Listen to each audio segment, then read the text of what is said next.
In a world that glorifies ambition, success, and achievement, why do so many people still feel empty inside? We spend our lives chasing after money, recognition, and power, believing that once we reach a certain level of success, happiness will naturally follow. But look around. How many people who appear successful on the outside still struggle with stress, anxiety, and even depression? The Buddha once said, "Health is the greatest gift, contentment the greatest wealth, faithfulness the best relationship." Yet modern society teaches the opposite. We believe that if we just work harder, earn more, and achieve more, we will eventually feel fulfilled. But what if this belief is flawed? What if the happiest people in the world aren't the ones who chase success, but those who understand something much deeper? Let's explore why true happiness comes not from achieving more, but from learning to be at peace with what already is. From childhood, we are conditioned to believe that success equals happiness. We grow up hearing, "Study hard so you can get a good job. Work hard so you can buy a big house. Achieve more so people will respect you." And yet, how often do we hear, "Find peace within yourself"? Society celebrates billionaires, celebrities, and CEOs as symbols of success. But if material wealth guaranteed happiness, why do some of the wealthiest and most powerful people still suffer from stress, addiction, and unhappiness? This is because of tanha, a Buddhist concept meaning craving or attachment. When we attach our happiness to external achievements, we create endless desire. Imagine a man who spends his whole life chasing wealth. He tells himself, "Once I have $1 million, I'll be happy." But when he reaches that goal, he doesn't feel satisfied, so he sets his sights on 10 million. When he gets 10 million, he wants 100. His happiness is always somewhere in the future, never in the present moment. No matter how much he achieves, he never truly feels at peace. There's an old Buddhist story about a wealthy merchant who visited a wise monk. He asked, "Why do I feel so empty even though I have everything I ever wanted?" The monk handed him a cup and poured tea into it. He kept pouring until the tea overflowed onto the table. The merchant jumped back. "Stop! The cup is already full." The monk smiled and said, "Just like your life. You keep trying to pour more into it, but you are already full. Until you stop chasing more, you will never enjoy what you have. Success is not the enemy, but attachment to success is. If your happiness depends on what you achieve tomorrow, you will never find peace today." Does this mean we should never strive for improvement? Not at all. There is a difference between healthy ambition and unhealthy attachment. Buddhism teaches right effort, the idea that we should work hard but without attachment to the outcome. This means doing our best without tying our self-worth to success. Let's consider two people climbing a mountain. The first person is obsessed with reaching the peak.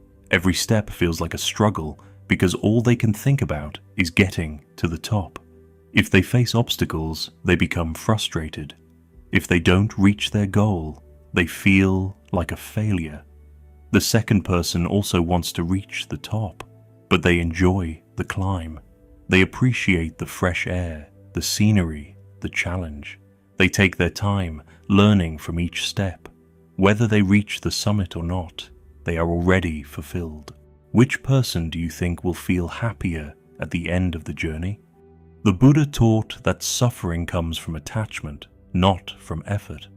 When we cling to success as the source of our happiness, we become prisoners of our own desires. But when we pursue our goals with a sense of inner peace, we free ourselves from suffering. The question is not whether you should work hard, but why you are working hard. Are you climbing the mountain to enjoy the journey? Or are you climbing it because you think happiness is waiting at the top? If chasing success does not bring happiness, what does? The answer lies in contentment. The Buddha taught santosha, the practice of being satisfied with what we have. This does not mean we should stop growing, but rather that we stop thinking happiness exists somewhere else. Imagine two people with the same amount of wealth. One constantly compares themselves to others, thinking, "I need more." The other wakes up each day and thinks, "I have enough." Who do you think will feel happier? A wise monk once told a young man, "You say you will be happy when you have more, but if you cannot be happy now, you will not be happy then." Happiness is not a reward we get for working harder. It is something we can cultivate right now by shifting our mindset. How can we practice contentment? 1. Gratitude. Instead of focusing on what we lack, appreciate what we already have. 2. Mindfulness. Be present in the moment rather than always looking ahead. 3. Simplicity. Let go of unnecessary desires and focus on what truly matters. When we practice contentment, we no longer need to chase success. Instead, we allow joy to arise naturally. Here's the irony. When you stop chasing success and focus on purpose, meaning, and joy, success often follows. Think of a great artist who paints not for fame, but for love. A teacher who inspires, not for recognition, but for passion. A monk who owns nothing yet radiates peace. They may achieve great things, but not because they were chasing success, because they were living with purpose. Success is not something to chase. It is something that naturally comes when you align with your inner peace and purpose. So, what are we truly searching for? Is it success or is it peace? The Buddha once said, "Peace comes from within." Do not seek it without. Perhaps the happiest people in the world are not those who have achieved the most, but those who have learned to embrace the present moment. Instead of chasing success, focus on meaning. Instead of seeking happiness elsewhere, find it within. And instead of running after a future goal, allow yourself to enjoy this moment. If this message resonates with you, subscribe to our channel.